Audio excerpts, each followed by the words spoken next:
इतने सालों से एक लड़की आपके मांग में आपके नाम का सिंदूर भरती है, वो लड़की कहाँ जाएगी समाज में? कौन है? क्या आप चेक, जब एक पति से सुख नहीं मिलता तो क्या 2 4 5 करके सुख मिल जाएगा? नहीं। खुद ज्योति नहीं झेल पाएगी, ज्योति नहीं बर्दाश्त कर पाएगी कि उस पर उंगली उठाए कि पवन सिंह ने छोड़ा तो फिर उसने शादी की। ज्योति से अगर वो उनका तलाक हो जाए, और समझदारी इसी में है कि मुझे लगता है कि तलाक हो जाना चाहिए। अब वो दोबारा शादी नहीं करेगी, मैं लिख के देती हूँ, क्योंकि अब उसने बहुत दुख झेला है, तो वो दोबारा शादी नहीं करेगी। लेकिन हाँ, तो नहीं मिलेगा पवन सिंह की संपत्ति पे। पवन सिंह की संपत्ति पे अगर सही में किसी का अधिकार है, वो ज्योति सिंह और उनकी माँ। भोजपुरी के पावर स्टार कहे जाने वाले पवन सिंह की पर्सनल लाइफ काफी विवादों से घिरी हुई है, चाहे वो शादी की पहले की लाइफ हो, चाहे शादी के बाद की बात हो। बता दें कि पवन सिंह की शादी ज्यादा समय तक चली नहीं। ज्योति सिंह के साथ उनके तलाक की अर्जी जो है वो दे दी गई, और अब इस तलाक के सिलसिले में लगातार तारीखों पर तारीख दी जा रही है। नमस्कार, आप देख रहे हैं देशवा न्यूज और मैं हूं आपके साथ अंजलि। कभी सुनवाई में पवन सिंह नहीं आते हैं तो कभी सुनवाई में ज्योति सिंह कभी नहीं आती हैं, और तो इस बार तो ऐसा हुआ कि जज ही नहीं आए, और अब इस पूरे मामले में ज्योति सिंह के वकील काफी ज्यादा आक्रोशित हैं। इस पूरे मुद्दे पर बातचीत करने के लिए हमारे साथ सीनियर जर्नलिस्ट बबीता मिश्रा जी मौजूद हैं। मैम देखिए, भोजपुरी के पावर स्टार कहे जाने वाले पवन सिंह की लोकप्रियता काफी ज्यादा है। उनके अंदाज को, उनकी गायकी को लोग बहुत पसंद करते हैं। उनका पर्सनल जीवन भी किसी से छुपा नहीं है। उनका विवाद जो है वो सड़कों पर नजर आया है, और अब उनके तलाक को लेकर तारीखों पर तारीख दी जा रही है। उनकी तबीयत खराब है, इस पर आपकी क्या कुछ राय? ज्योति सिंह की काफी करीबी हैं, बड़ी बहन कही जाती हैं। आपने इस पूरे इंसिडेंट को काफी बारीकी से देखा है, आपका इंटरेक्शन होता है, तो आपसे ज्यादा कोई मुझे नहीं लगता कि सही व्यक्ति है इस विषय पर बातचीत करने के लिए। देखिए, जाहिर सी बात है कि कल 24 तारीख थी, तो एक उम्मीद तो थी कि चलो जो डेट गया उस डेट पे पवन सिंह बीमार थे, और कहीं ना कहीं वो आपने देखा होगा कि मैंने कहा भी था कि वीडियो कॉल पे वो बोलते हुए भी नज़र नहीं आते थे। लेकिन अभी इसको क्या कह सकते हैं कि कोर्ट में नहीं आना, और कारण ये भी था कि जज नहीं आए थे और खुद भी पवन सिंह नहीं आए थे, तो कहीं ना कहीं इग्नोरेंस दिखता है कि भाई इतने सालों से एक लड़की आपके मांग में आपके नाम का सिंदूर भरती है, रिलेशन बीच में सब कुछ अच्छा हो जाता है, बीच में आप बहुत अच्छे से उनको रखते भी हैं, घुमाते हैं, सब कुछ करते हुए नज़र आते हैं, सिंदूर भरते हुए भी नज़र आते हैं।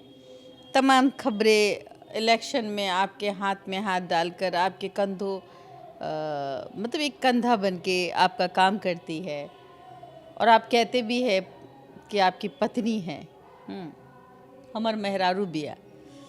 तो एक पत्नी के लिए उसका पति बहुत मायने रखता है।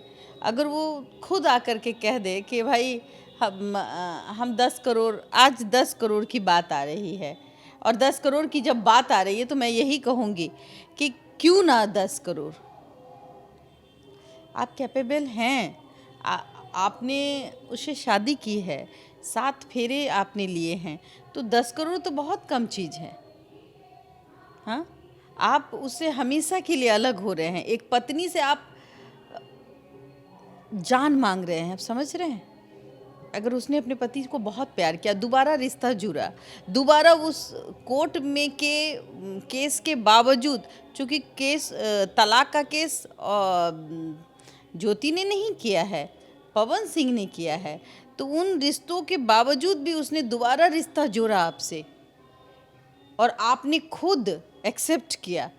कोर्ट में केस तो चल ही रहा था, लेकिन आपके रिश्ते बन चुके थे, और फिर आप कहते कि हम नहीं रहेंगे। तो सोचिए ज़रा, दोबारा ना धोखा हुआ उसके साथ, वो लड़की कहाँ जाएगी समाज में?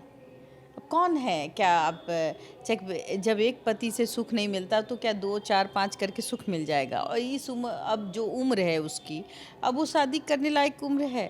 कौन समाज में उससे शादी करेगा? और जो भी शादी करेगा वो तो सब कहेगा कि यही ज्योति सिंह है, पवन सिंह का पत्नी थी। अगर आज के डेट में तलाक होता है तो वो पत्नी थी हो जाएगी ना, इसको छोड़ दिया इसका पति, बहुत तमाशा हुआ, ये चीज़ें, और वो लड़का उस चीज़ को झेल लेगा? नहीं, खुद ज्योति नहीं झेल पाएगी, ज्योति नहीं बर्दाश्त कर पाएगी कि उस पर उंगली उठाए कि पवन सिंह ने छोड़ा तो फिर उसने शादी की। हाँ, समाज उसको इस रूप से एक्सेप्ट ही नहीं करेगा, तो उसकी ज़िंदगी तो कहीं ना कहीं ज्योति सिंह की बर्बाद हुई ना। ये चीज़ तो पवन सिंह के साथ भी है ना, तलाक तो पवन सिंह का भी हुआ। लड़कों के साथ ऐसा नहीं, 50 साल का आदमी भी शादी कर लेता और फिर बाल बच्चा हो जाता। 70 साल का आदमी, वो कांग्रेस के एक नेता हैं दिग्विजय सिंह, उन्होंने 74 साल में शादी की। हाँ, अभी हमारे बिहार में भी एक मुस्लिम नेता हैं, उन्होंने भी मतलब करीब करीब मुझे लगता है 65 और 60 के उम्र में शादी की। तो देखिए, मर्दों के लिए जो उम्र नंबर होता है, महिलाओं के लिए उम्र मायने रखता है। अगर आप 30 साल 32 साल की हो जाएंगी तो लोग कहेगा अच्छा लड़की की उम्र 32 साल हो गए, शादी नहीं हो ले, ज़रूर कुछ था, कहीं ये गलत तो नहीं थी इसीलिए इतना उम्र में इसका शादी हो रहा है। चाहे आप लाख पढ़ रही हैं, आप अपने एजुकेशन की ओर देख रही हैं, तब लड़की की इच्छाएं मर जाती है, उसका मन करता है अब शादी नहीं करे, राइट। लेकिन लड़कों के लिए तो भाई, उनके लिए तो एक वरदान है कि एक पत्नी छोड़ दिया, फिर दूसरा पत्नी भी छोड़ दिया, फिर चौथा पांचवा आया तो भी चलो भाई आ जाओ। मतलब इन सब चीज़ों का सामना महिलाओं को करना पड़ता है। महिलाओं को करना पड़ता है। और हम कहें हर पुरुष तो ऐसा नहीं होता है कि उसको शादी करने का बहुत शौक होता है। सारे पुरुष ऐसे नहीं है कि भाई, अगर आप देखा जाए तो फिर तो समाज जो है ना वो डगमगा जाएगा। हर घर में 2-2 महिलाएं होंगी, 3-3 महिलाएं होंगी, एक पति की 4-4 महिलाएं होंगी, ऐसे होंगी ना तो समाज कहाँ जाएगा? फिर और जो लड़के हैं वो कुंवारे ही रह जाएंगे। जब एक इंसान 2-2 4-4 शादी करने लगे तो फिर जो और लड़के हैं वो तो कुंवारे हो जाएंगे, लड़की की संख्या ऑलरेडी कम है। तो यही तो मैं कह रही हूँ कि जरा आप सोचिए कि लड़की के लिए दोबारा ज़िंदगी स्टार्ट करना बहुत मुश्किल होता है। आप श्वेता तिवारी को देख लीजिए, उसने दोबारा ज़िंदगी स्टार्ट की, क्या हुआ? वो तो हीरोइन थी, उसके पास तो बहुत पैसे भी होंगे, धन दौलत की कमी नहीं होगी, फिर भी उसका दोबारा रिश्ता भी खराब हो गया। श्वेता तिवारी की बेटी थी, फिर भी उसने शादी की तो एक बच्चे भी हुए, फिर भी बेचारी आज सिंगल मदर बन के घूम रही है। तो महिलाओं के लिए ये दूसरी शादी कहीं ना कहीं एक जोखिम भरा होता है। लेकिन पुरुषों के लिए, अगर मर्दों की बात करूं मैं, तो मर्द के लिए तो बहुत अच्छा है कि एक पत्नी छोड़ दिया, उसकी लाइबिलिटी खत्म। दूसरी पत्नी को कहेगा कि अरे वो पत्नी तो मेरी बहुत बदमाश थी, खाना वाना नहीं देती थी, बहुत तकलीफ देती थी, तो भाई तुम मेरे दिल की राह। दूसरी भी अगर अच्छी नहीं लगी तो तीसरा अच्छा लग जाएगा, क्योंकि लड़कियों की खूबसूरती तो एक से एक होती है, और जब एक से एक होती है तो जिस लड़के में सब जगह जाने की इच्छा हो तो उसको तो और एक नई लड़की चाहिए ना, और थोड़ा सा खूबसूरत, और थोड़ा सा खूबसूरत। तो ऐसे में क्या होता है ना कि उस लड़के का भी जीवन बर्बाद होता है। पवन सिंह के लिए यहाँ है कि पवन सिंह की फ़ैन फॉलोइंग अच्छी है और उनको रिश्ता ढूंढने में ज़्यादा मुश्किल नहीं होता है। क्योंकि अगर ज्योति से अगर उनका तलाक हो जाए, और समझदारी इसी में है कि मुझे लगता है कि तलाक हो जाना चाहिए। अब अगर आप साथ नहीं रह सकते हो तो उस लड़की को अपनी ज़िंदगी जीने का हक है, वो अपनी ज़िंदगी में आगे बढ़े, और ज्योति को भी हक है कि वो अपनी ज़िंदगी में आगे बढ़े। समाज की बच्ची है, हाँ, अरे वो दोबारा शादी नहीं करेगी, मैं लिख के देती हूँ, क्योंकि अब उसने बहुत दुख झेला है, तो वो दोबारा शादी नहीं करेगी। लेकिन हाँ, अरे अपनी ज़िंदगी तो जी सकती है ना, अपना कोई काम धाम तो कर सकती है ना। इन सब मेंटल हैरेस तो उसके दिमाग में नहीं ना रहेगा कि चलो अब मेरा पति होते हुए भी मेरा पति नहीं है। और फिर पवन सिंह भी अपना ज़िंदगी जी लेंगे, शादी करेंगे, बाल बच्चे होंगे। हाँ, अब 45 साल में शादी कर लेंगे, 2-3 साल बाद करेंगे शादी, या 4 साल, 50 साल में भी करेंगे तो बाल बच्चा होना ही है, हो जाएगा।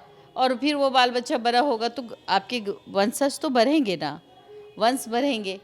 जब वंश बढ़ेंगे तो ये चीज़ें पवन सिंह को भी सोचनी होगी कि हाँ भाई चलो एक अच्छे वे में हम तलाक की प्रक्रिया, जब रहना ही नहीं है तो तलाक की प्रक्रिया करे। 10 करोड़ मांगे तो कम ही है, 10 करोड़ नहीं तो कुछ कम कुछ ज़्यादा करके आप इन सब चीज़ों से निपटारा ले ले, आप भी अपने रास्ते खुश, और वो बेचारी अपनी ज़िंदगी में उसका जो भी ज़िंदगी है वो अपने बुढ़ापे का सहारा, उसको जो भी धनराशि आप देंगे उसके बुढ़ापे का सहारा है, और वो जिएगी तो आप ही के नाम से, क्योंकि आप थी भी हो जाएगी तो कहेगा पवन सिंह की पत्नी थी, ये कोई नहीं कहेगा कि नहीं थी। तो ऐसे में हमें लगता है कि अच्छे से बैठ करके पवन सिंह को बात करके और इन सब चीज़ों को सॉर्ट आउट करना चाहिए। एक चैनल को इंटरव्यू देने के दौरान पवन सिंह के भाई ने कहा था कि 10 करोड़ रुपए और एक आलीशान बंगले की वो मांग कर रही हैं। अगर 10 करोड़ रुपए हमारे पास हैं भी तो ये बहुत ही खून पसीने की कमाई है, तो ये तो नहीं दिया जाएगा। वो कौन होते हैं कहने वाले? वो होते कौन है कहने वाले? शादी ऋतिक से तो नहीं हुई है, ऋतिक को कमा के तो देना नहीं है, और ना ही वो तो चचेरा है ना जी, अपना भी नहीं है, उनको भी, ऋतिक को भी हिस्सा तो नहीं मिलेगा पवन सिंह की संपत्ति पे। पवन सिंह की संपत्ति पे अगर सही में किसी का अधिकार है वो ज्योति सिंह और उनकी माँ, और बहुत अगर मैं कहूँ तो अपने भाई को वो दे सकते हैं। वो अपनी देखिए, मैं न्यूट्रल हूँ इस मामले में। पवन सिंह की संपत्ति है, पवन सिंह जिसको चाहेंगे उसको दे सकते हैं, लेकिन उनकी पत्नी है वो उनका अधिकार है। अर्धांगिनी इन द सेंस आप समझिए कि आधा अंग होती है। आप अगर 10 रुपया कमा रहे हैं तो 2 रुपये का हिस्सेदार तो वो है। तो पवन सिंह ये डिसाइड करेंगे, ऋतिक डिसाइड करने वाला कोई नहीं होता है। अगर वो ये बात कह रहा है तो कहीं ना कहीं आग में घी डालने का काम कर रहा है। मुझे लगता है कि आग में घी ना डाले और यहाँ अच्छे वे में बात कर ले ऋतिक, तो ज़्यादा बेटर होगा। उससे क्या होगा कि अगर आप अपने भाई के लिए बेहतर सोचते हैं तो मुझे लगता है कि आप इन मुद्दों पर बात करें और अपने भाई, चाहे माता जी हैं, वो बात करके सॉर्ट आउट करके ख़त्म करें। ज्योति को भी अपनी ज़िंदगी जीने दे, और पवन सिंह शादी करेंगे, बच्चे होंगे, तो हम लोग भी ये तो जानेंगे कि पवन सिंह के बच्चे हैं। तो हाँ, अच्छे वे में होना चाहिए कि नहीं भाई हम कैसे दे दे, मेहनत का कमाई है। पवन सिंह बोल तो नहीं रहे हैं, ऋतिक बोल रहे हैं, तो हम ऋतिक की बातों को क्यों? लेकिन जिस तरीके से हर सुनवाई पे पवन सिंह नहीं पहुंच रहे हैं, तो इससे तो यही निर्देश आता है। कारण कुछ भी हो सकता है, या हो सकता है फिल्म वगैरह होगी, या हो सकता है कि एक सोचने का वक्त ले रहे हैं कि भाई इतना पैसे का डिमांड है तो इस पैसे को डिमांड को हम पूरा कैसे करेंगे, या फिर उसके लिए कोई प्लानिंग कर रहे होंगे, हो सकता है। देखिए, सोचिएगा तभी आगे बढ़िएगा। कुछ कम होगा, कुछ ज़्यादा होगा, या रखना होगा, या आप पत्नी को रखना चाहते हो तो बेशक रखिए, वो आप ही की पत्नी है। नहीं रखना चाहते हैं तो बैठ के एक बार बात कर लीजिए। मुझे लगता है कि टेबल में आना ही होगा इन दोनों को, और जब तक एक टेबल पे नहीं आएगी तो बात आगे नहीं बढ़ेगा। ऐसी ही ज़िंदगी कटेगी दोनों की।